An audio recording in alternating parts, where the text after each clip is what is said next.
มื่อเข้าใจ Author Checklist กันแล้วก็จะง่ายขึ้นสำหรับเราที่จะมองหา Message ที่แท้จริงของผู้เขียนใน Unit 1.32 Connotation and their Meanings เราจะทำความคุ้นเคยกับข้อความที่ผู้เขียนแฝงมาอย่างมีนัยยะทราบความแตกต่างระหว่าง denotation และ connotation และจะฝึกการอ่านระหว่างบรรทัดการอนุมานความและการสรุปความด้วยค่ะ connotation หรือ denotation คืออะไรถ้าเรามีคำศัพท์ที่ไม่เข้าใจเราเปิด dictionary คำศัพท์ที่พบใน dictionary เป็น denotation ค่ะส่วนคำที่เป็น connotation ไม่สามารถหาความหมายได้ใน dictionary เพราะมันคือนัยยะแฝงที่ผู้เขียนสื่อมาให้ผู้อ่านได้คบคิดผู้อ่านแต่ละคนอาจตีความหมายของคำนั้น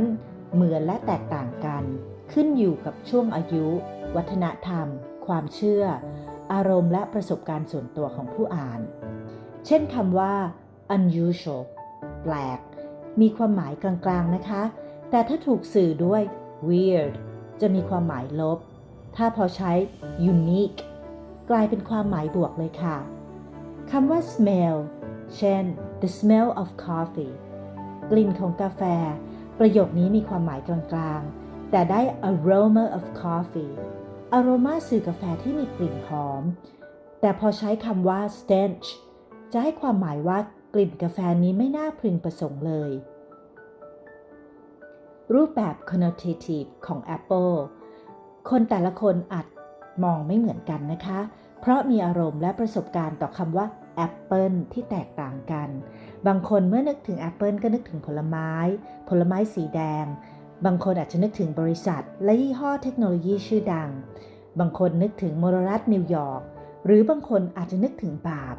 เพราะแอปเปิลเป็นผลไม้ต้องห้ามที่พระเจ้าสั่งห้ามอาดัมและอีฟทาน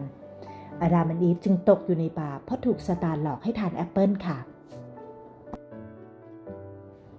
He is just another politician. What can we expect? เขาก็แค่นักการเมืองคนหนึ่งจะไปคาดหวังอะไรจากเขาได้การใช้คำว่านักการเมืองหรือ politician สามารถถูกนำเสนอได้ทั้งบริบทตรงและบริบทลบซึ่งในบริบทลบสื่อความหมายว่าคดโกงและไม่ซื่อสัตย์ได้ด้วยนะคะดังนั้นเพื่อระวังการใช้ความหมายของคำนี้นักเขียนบางคนจะเลี่ยงไปใช้คำว่า a state person แทนและอาจจะปรับโทนเสียงของประโยคลงมาว่า What do we expect from a state person หรือ What are the responsibilities of a state person แทนประโยคเดิมค่ะจากหนังสือของเจน ออสตินเรื่อง Pride and Prejudice คำว่า Pride ถูกนำมาใช้ตลอดทั้งเล่มโดยคำว่า Pride มีความหมายว่าความพึงพอใจและความภาคภูมิใจที่มีต่อตนเองอย่างสุภาพอ่อนน้อมแต่อย่างไรก็ดีในเนื้อเรื่องคำว่า Pride ยังได้นำมาใช้สื่อความหมายในแง่ลบอยู่หลายๆตอนเช่นเมื่อตัวละครหลักของเรื่องที่ชื่อดาร์ซี่มี Pride หรือความทะนงตัวและหยิ่งในฐานะและชนชั้นของตนจนทำให้หญิงที่ตนแอบหลงรักอลิซาเบธเข้าใจผิดและในที่สุดก็ได้ปฏิเสธตนเพราะการมี Pride จนเกินงามทำให้ดาร์ซี่แสดงปฏิกิริยาที่โง่เขลาและกระทำการตัดสินใจอย่างไร้เหตุผลในหลายๆเรื่องเห็นไหมคะว่า Pride สามารถสื่อความหมายในแง่ลบได้ด้วยจากนวนิยาย Animal Farm ของ George Orwell มีการเปรียบเทียบเชิงสัญลักษณ์และการใช้นัยแฝงในการคัดเลือกสัตว์แต่ละชนิดไม่ว่าจะเป็นหนูที่เป็นตัวแทนของผู้ทรงอำนาจหรือไก่แกะและม้าซึ่งเป็นตัวแทนของชนแต่ละกลุ่มในสังคมที่โดนกดขี่โดยบรรดาหมูตัวอย่างประโยคจากบัญญัติ7ประการมีข้อความเขียนอยู่ว่า All animals are equal but some animals are more equal than others สัตว์ทุกชนิดเท่าเทียมกันแต่สัตว์บางชนิดเท่าเทียมกว่าข้อความนี้สื่อให้ทราบว่าผู้เขียนต้องการเล่นคำที่มีนัยแฝงเพื่อให้ผู้อ่านได้คิดเพราะในความเท่าเทียมกัน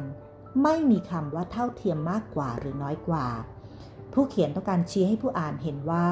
ลัทธิสังคมนิยมอาจฟังดูสวยงามและสามารถส่งเสริมให้เกิดความเท่าเทียมกันได้ในสังคมแต่ในที่สุดแล้วความเท่าเทียมกันไม่มีอยู่จริง เพราะเมื่ออำนาจตกอยู่ในมือของผู้ใดหรือกลุ่มใดก็ตามคนกลุ่มนั้นที่เคยเรียกร้องความเท่าเทียมก็จะกลับมาเป็นผู้ขอรับความเท่าเทียมมากกว่าโดยกอบโกยอำนาจและความสุขเข้าตนและพวกบนความเดือดร้อนของผู้อื่นเช่นพวกหมูในเรื่องนี้ล่ะค่ะ Reading between the lines คือการอ่านระหว่างบรรทัดหรือการอ่านเพื่อตีความสิ่งที่ผู้เขียนไม่ได้เขียนออกมาตรงๆในชีวิตจริงเราทำการอ่านระหว่างบรรทัดอยู่บ่อยๆทั้งเวลาสนทนาอ่านบทความดูภาพยนตร์แต่สิ่งที่สำคัญในการอ่านระหว่างบรรทัดในบทความหรือในตำราเราต้องมีวิจารณญาณในการวิเคราะห์มีการสืบค้นข้อมูลเป็นอย่างดีก่อนที่จะตีความหมายและสรุปได้ว่าที่จริงแล้วผู้เขียนต้องการจะสื่ออะไรตัวอย่างประโยคนะคะ To tell you the truth,